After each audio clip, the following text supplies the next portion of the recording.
하나님의 은혜로 우리 다사다난했던 2024년을 보내고 소망의 2025년을 맞이했습니다. 한 해 우리의 신앙의 여정 속에 무슨 일을 만날지 모릅니다. 하나님께서 이 나라 이 민족 그리고 우리 교회, 한국교회 또한 여러 성도들의 삶을 지켜주셔서 매일의 삶 속에서 하나님의 은혜가 풍성하기를 바랍니다. 북미에서 박해가 일어났을 때에 프레딕 놀란은 이 박해자들을 피해서 도망가고 있었습니다. 산을 넘고 계곡을 건너며 박해자들을 피해 도망갔지만 박해자들은 집요하게 이 놀란을 뒤쫓아왔습니다. 도망가다가 지친 이 놀란은 마침 한 동굴을 발견했어요. 동굴에 들어가서 무너지듯이 쓰러졌습니다. 그 속에 숨는다고 숨었지만 아마 곧 이 박해자들이 이 논란이 있는 그 동굴 안으로 들어올 것이 분명해 보였습니다. 어찌옵니까? 그래도 그곳에서 잠시나마 이제 숨을 돌리고 죽음을 기다리고 있었어요. 그런데 논란은 자기 눈으로 보고서도 믿지 못할 그런 일을 목격했습니다. 그것은 갑자기 거미 한 마리가 나타나더니 이 동굴 입구의 위에서부터 아래로 거미줄을 치고 오른쪽에서 왼쪽으로 거미줄을 만드는 것이었습니다. 순식간에 거미줄이 입구에 이렇게 쳐져 있었어요. 잠시 후에 이 박해자들의 논란을 추격하고 쫓아왔는데 동굴 앞에 이 거미줄을 보고서는 이 박해자들은 논란이 그 동굴 안에 있을 것이라고 생각하지 않았습니다. 왜냐하면 만약에 논란이 그 동굴 안으로 들어갔다면 정상적인 경우라면 이 거미줄을 치우고 들어갔을 거예요. 그렇게 생각했을 겁니다. 그런데 지금 거미줄이 서로 쳐 있는 것, 지금 논란이 들어간 다음에 그 후에 거미줄이 쳐진 것을 이 박해자들은 알지 못했을 겁니다. 그런데 입구에 거미줄이 쳐진 거 보고서는 논란을 추격하는 사람들이 여기는 안 들어갔겠구나 싶어서 다른 데로 갔습니다. 다른 곳으로 찾으러 갔을 때에 논란이 하나님 앞에 이런 고백을 합니다. 하나님이 계신 곳은 거미줄이 성벽과 같고 하나님이 계시지 않는 곳은 성벽이 거미줄과 같구나, 이런 고백을 해요. 논란의 이 고백은 그야말로 신앙의 체험입니다. 그러니까 하나님께서 함께 하실 때에 거미줄도 성벽과 같이 나를 보호해 준다는 것입니다. 성도 여러분, 세상에 거미줄로 목숨을 건질 거라고 누가 상상이나 했겠습니까? 그냥 손으로 치면 다 없어지고 사라질 그런 거미줄인데 그 거미줄이 논란에 죽을 목숨을 살렸습니다. 이것이 거미줄의 능력입니까? 아니면 거미의 지혜입니까? 아니죠. 하나님의 능력이고 하나님의 지혜입니다. 하나님께서 이 논란이 그 적을 피해서 핍박자를 피해서 동굴 안으로 들어갔을 때에 하나님께서 마침 그 순간에 거미로 하여금 거미줄을 치게 만들었고, 그리고 논란을 추격하던 그 대적자들은 당연히 그 거미줄 쳐진 그 동굴 안에 논란이 없을 것이라고 생각한 것이죠. 그래서 하나님이 함께 계시면 거미줄같이 연약한 것도 그의 생명을 보호해주는 견고한 성벽이 돼요. 하지만 하나님이 함께 계시지 않으면 크고 높은 견고한 성벽도 그 안에 있는 사람들을 보호하지 못한다는 거죠. 시편 기자가 그런 고백을 하지 않았습니까? 여호와께서 함께 하시지 않으면 파수꾼의 깨어 지킴이 헛되도다. 아무리 성이 높고 견고하다 해도, 또 파수꾼들이 눈을 부릅뜨고 지킨다 해도 하나님이 그들 가운데 함께 하시지 않으면, 하나님이 그들을 지켜주시지 않으면 그 높은 성벽이 그들을 보호하지 못합니다. 그래서 우리가 2025년 살아갈 때에 우리 모든 성도들 하나님을 나의 산성으로, 나의 하나님으로 고백하며 살아갈 때에 하나님께서 성도 여러분의 삶을 날마다 지켜주시고 보호하시고 인도하여 주실 줄 믿습니다. 그런 은혜를 체험하는 복된 한 해가 되기를 간절히 바랍니다. 에스겔 예언자는 나라가 망할 때에 예언한 예언자입니다. 그런데 에스겔의 예언의 내용은 한 중요한 사건을 기준으로 전과 후가 달라져요. 그 중요한 사건이 뭘까요? 남왕국 유다의 멸망입니다.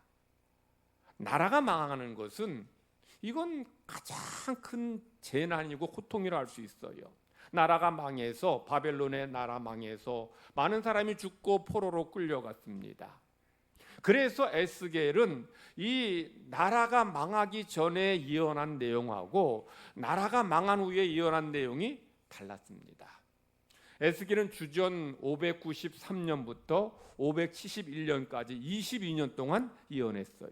즉 에스겔은 나라가 망하기 7년 전부터 예언했고 나라가 망한 후 15년 동안 예언했다는 것입니다. 자, 에스겔이 나라가 망하기 전에 예언한 내용이 어떤 것이었을까요? 이스라엘 백성의 죄를 책망하는 예언했어요. 그들에게 회개를 촉구하는 예언을 합니다.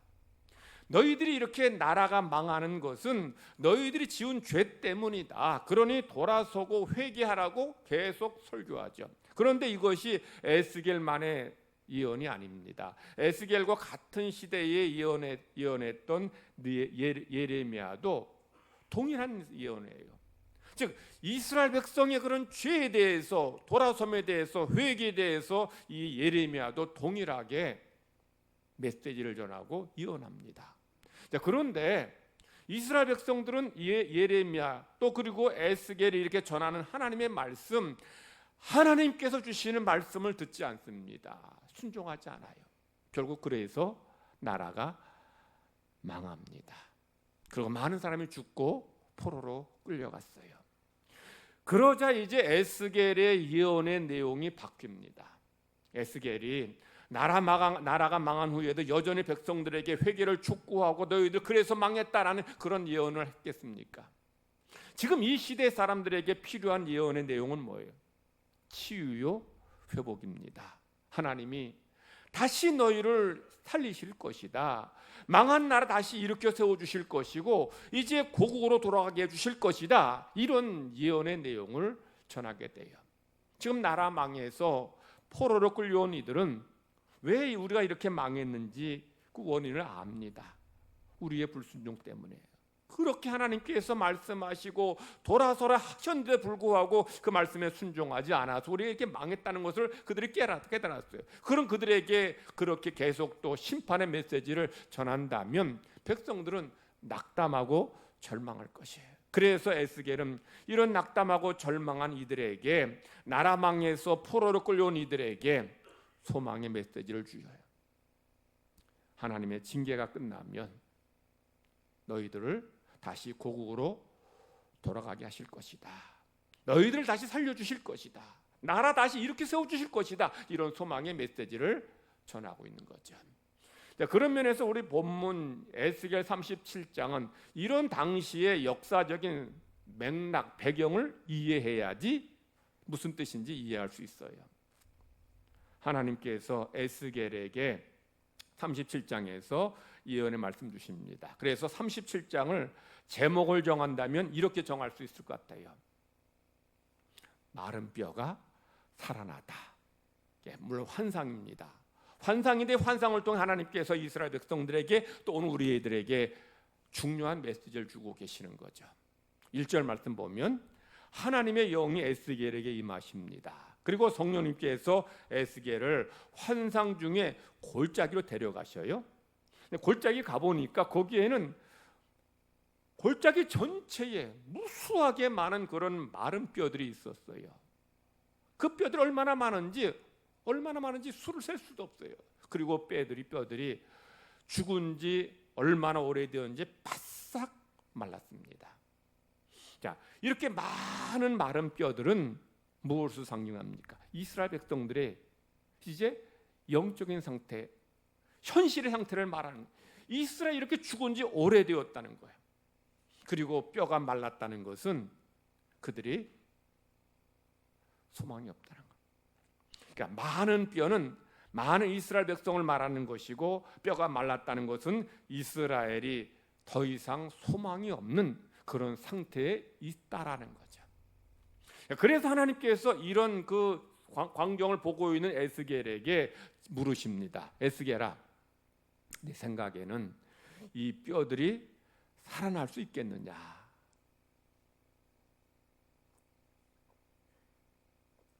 그때 에스겔은 예, 살겠습니다.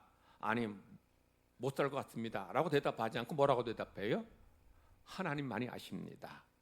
여러분, 에스겔이 대답한 이 대답이 이 뼈들이 살 것 같다 하는 대답 같아요? 아니면 못 살 것 같다는 대답 같습니까? 에스겔은 하나님이 죽은 자를 살리실 것을 알았을까요? 몰랐을까요? 여러분은 하나님이 죽은 자 살리실 걸 알아요? 몰라요? 여러분도 알 겁니다. 당연히 에스겔도 알았을 거예요. 에스겔은 그 위대한 선지자 엘리야 또 엘리사가 죽은 아이를 살린 것 알았습니다. 그런데 하나님께서 죽은 자를 살리실 것을 믿었고 알았는데, 그런데 엘리야나 엘리사가 살린 그 아이들은 어떤 상태예요?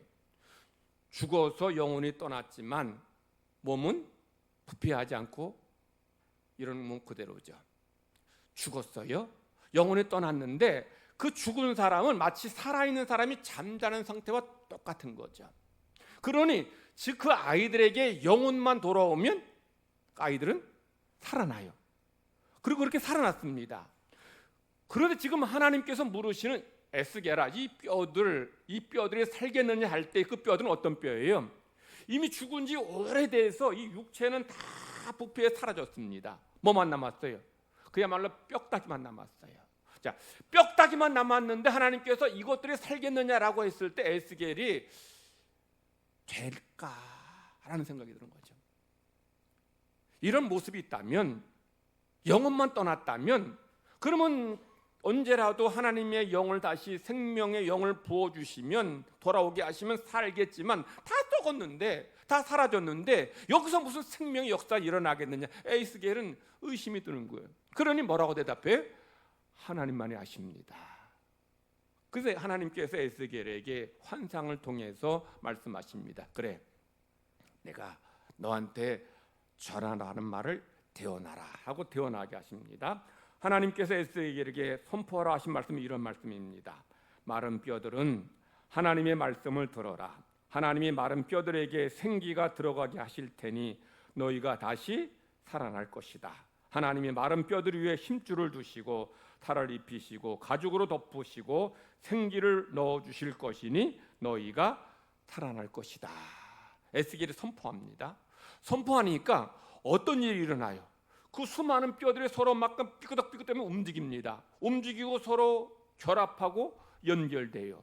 그리고 뼈들이 이렇게 사람 형태로 이렇게 붙어 있는 상태에서 이제 힘줄이 생기고 피부가 살갗이 오르고 가죽이 덮여져요. 마치 엘리야와 엘리사가 살린 그 아이들, 그러니까 죽었을 때 그 상태와 똑같은 거죠. 영혼만 떠난 그런 상태로 지금 이 수많은 뼈들이 이렇게 이런 사람의 몸으로 그렇게 다시 이렇게 회복된 거예요. 다 뭐만 없습니까? 영혼만. 그 영혼만 들어가지 않은 거예요.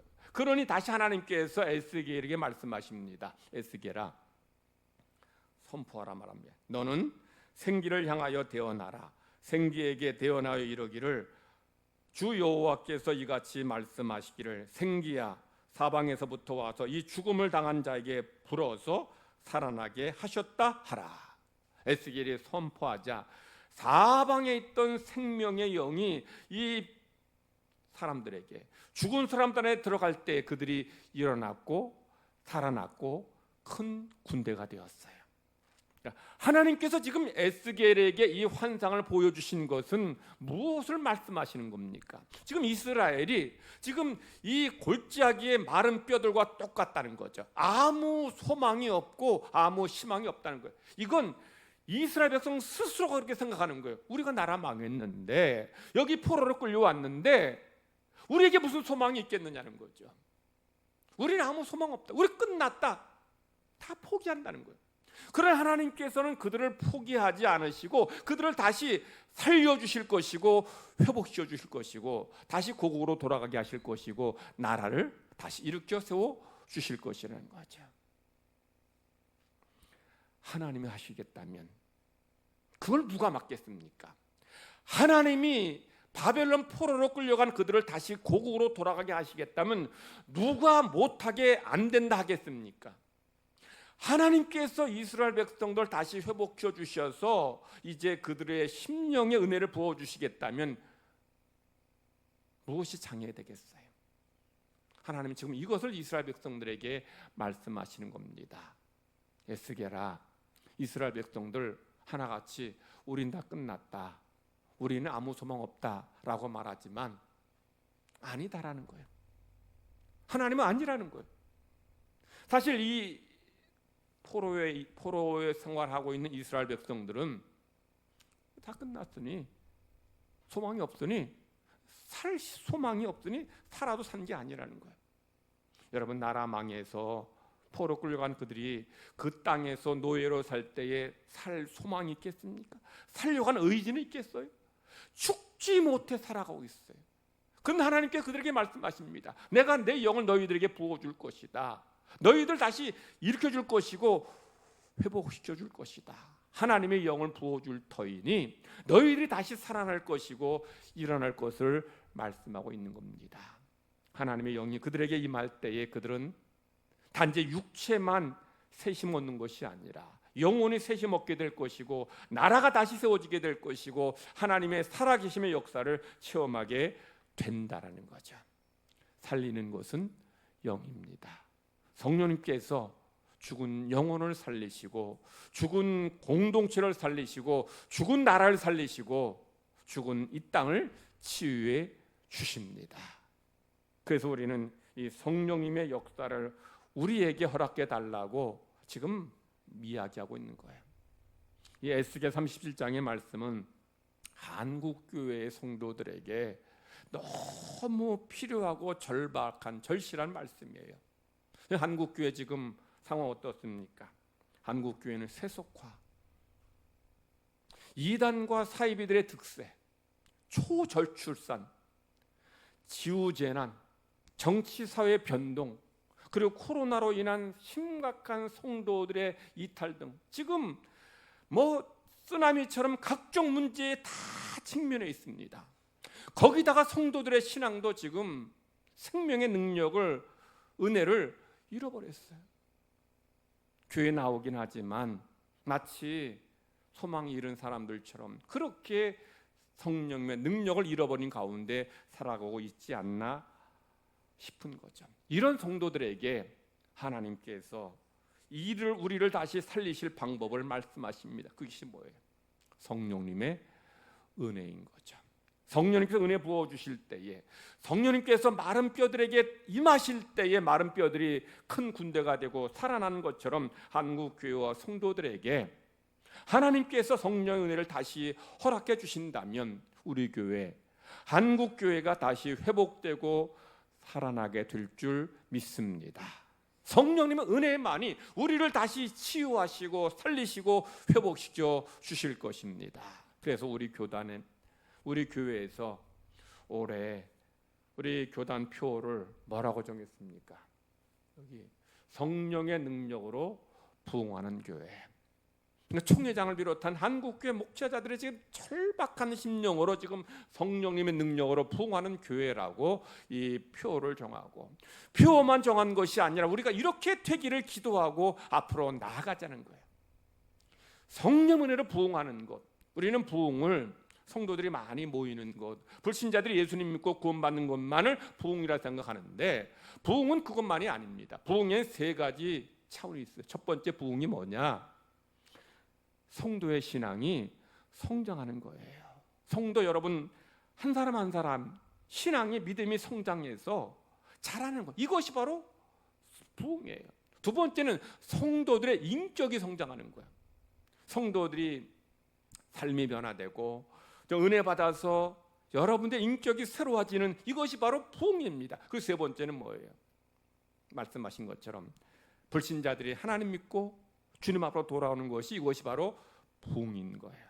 지금 한국교회, 우리 교회에 지금 이 성령님의 능력으로 부흥하는 교회라고 표를 정한 것은 우리 모든 성도들이 바로 이런 삶을 살아요.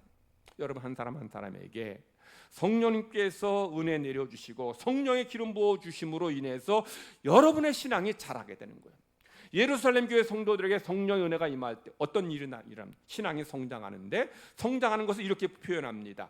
모여서 기도하고 말씀을 배우고 또 가진 것을 나누고 자기 것을 하지 않고 서로 통용하는 이런 은혜가 있어요. 그러니까 신앙이 성장하니까 이런 영육 간의 이런 풍성한 은혜가 그들의 삶에 넘치게 되는 거예요. 또한 예루살렘 교회 성도들에게 성령의 은혜가 임할 때 그들은 주위 사람들에게 칭송받았습니다. 칭찬받았다는 것이 무슨 뜻이에요? 예루살렘 교회 성도들이 성령의 능력 받으니까 인격과 삶이 변화된 거예요. 말이 달라지는 거예요. 얼굴이 달라지는 거예요. 그러니 세상 사람들이 야, 저 하나님 믿는 사람들 다르구나.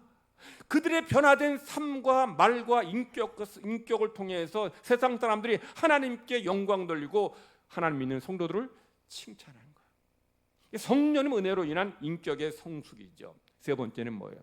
성령의 은혜를 체험한 성도들, 사도들이 나가서 복음을 전할 때 하나님께서 많은 영혼을 구원받게 하시고 하나님께로 돌아오게 하셔. 그래서 예루살렘 교회가 주변의 많은 교회들이 날마다 부흥하며 성장하는 역사가 일어나게 된 것입니다. 살리는 것은 영입니다. 이 모든 일을 가능케 하시는 것이 성령님이죠. 그래서 우리는 성령님의 은혜를 사모하며 기도해야 되는 거죠.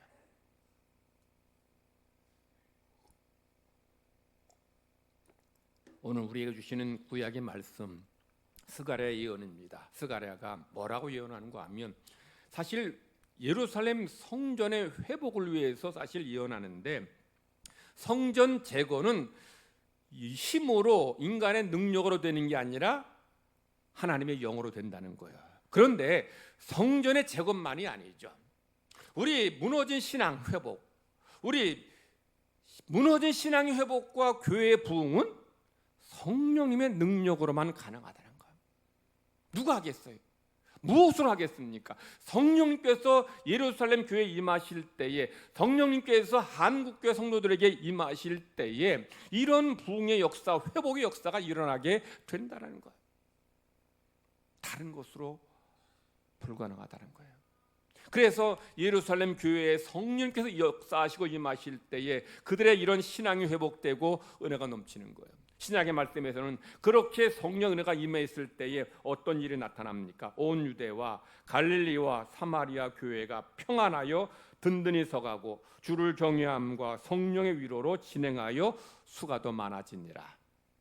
성령께서 임하실 때에 교회가 평안해지고 든든해지고 부흥하는 역사가 일어나게 된 것입니다. 그래서 우리 교회, 한국교회는 이런 성령님의 은혜를 사모하며 기도해야 되는 거예요. 하나님은 사모하는 심령을 만족해 하십니다. 기도하는 자들에게 하나님께서 은혜 부어 주십니다. 오순절 마가의 다락방 임한 성령님의 역사는 120여 명의 성도들이 함께 모여서 성령님의 역사를, 성령님의 은혜를, 성령님의 기름 부으심을 구할 때에 나타난 역사인 거예요. 그래서 우리 교회도 2024년을 시작하면서 신년 새벽 기도회를 우리가 드리는 거예요. 한 해를 하나님께 의탁하면서 하나님 한 해를 우리 가정과 삶을 지켜주옵소서 기도하면서 우리가 한 해를 시작하는 거예요. 그리고 내 영을, 무너진 우리의 신앙을, 우리 교회를, 한국교회를 하나님 다시 살려주시기를 소망하며 우리가 한 주를 하나님 앞에 맡기고 기도할 때에 하나님께서 우리 모두에게 은혜 내리어 주실 줄 믿습니다. 여러분 모두에게 성령님의 기름 부어 주셔서 한 사람 한 사람의 신앙이 성장하고 인격이 성장하고 그리고 담대한 복음의 증인이 됨으로 인해서 부흥의 놀라운 역사가 있기를 하나님은 간절히 바라십니다. 하나님 아버지 감사합니다.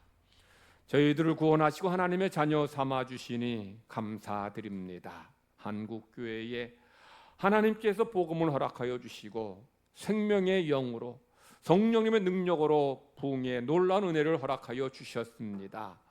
그러나 이제 부흥의 때는 지나고 정체에서 점점 한국교회가 퇴보해 가고 있습니다. 세속화와 이단들의 득세와 그리고 여러 가지 사회적인 문제로 인해서 그리고 성도들의 신앙이 점점 약해짐으로 인해서 한국교회는 큰 위기 가운데 직면해 있습니다. 살리시는 분이 성령님임을 믿습니다. 성령님께서 예루살렘 교회 성도들에게 임하실 때에 그들의 신앙이 살고 인격이 성장해지고 교회의 부흥의 역사가 일어났던 것처럼 오늘 우리 교회에 한국교회에도 성령님의 은혜를 내리어 주시옵소서. 성령님의 기름을 부어 주시옵소서. 그래서 한 영혼 영혼이 살게 하시고 소생하게 하시고 일어서게 하여 주시옵소서. 우리의 신앙이 성숙해지고 인격이 변화되게 하시고 그로 인해 우리가 담대하게 복음의 현장에 나가서 복음의 증인되는 삶을 살게 하여 주시옵소서. 그리할 때 하나님께서 우리 교회를 이 땅 이 민족을 치유하여 주시고 회복시켜 주실 줄 믿습니다. 저희들 한 해를 시작하면서 하나님의 도우심을 간구합니다. 하루 동안에도 무슨 일을 만날지 모르는 인생을 사니 한 해 동안 얼마나 많은 일들이 일어나겠습니까? 그러기에 하나님께서 우리 삶을 가정을 지켜주시기를, 우리 교회와 우리 성도들이 다니는 직장과 사업장을 지켜주시기를, 나라 민족을 지켜주시기를 우리가 함께 기도할 때에 하나님의 눈길과 하나님의 손길이 이 나라 이 민족 가운데 성도들의 삶의 자리 가운데 임하게 될 줄 믿습니다. 또한 성령님의 능력과 기름 부으심을 위해서 우리가 한 해를 기도로 시작하기를 원합니다. 사모하는 심령들을 만족해 하시고 성령님의 은혜로 충만하게 채워 주시옵소서. 그래서 한 해 동안 능력 있는 삶, 승리하는 삶, 풍성한 삶을 사는 모든 성도 되게 하여 주실 줄 믿고 감사드리며 예수님의 이름으로 기도드리옵나이다.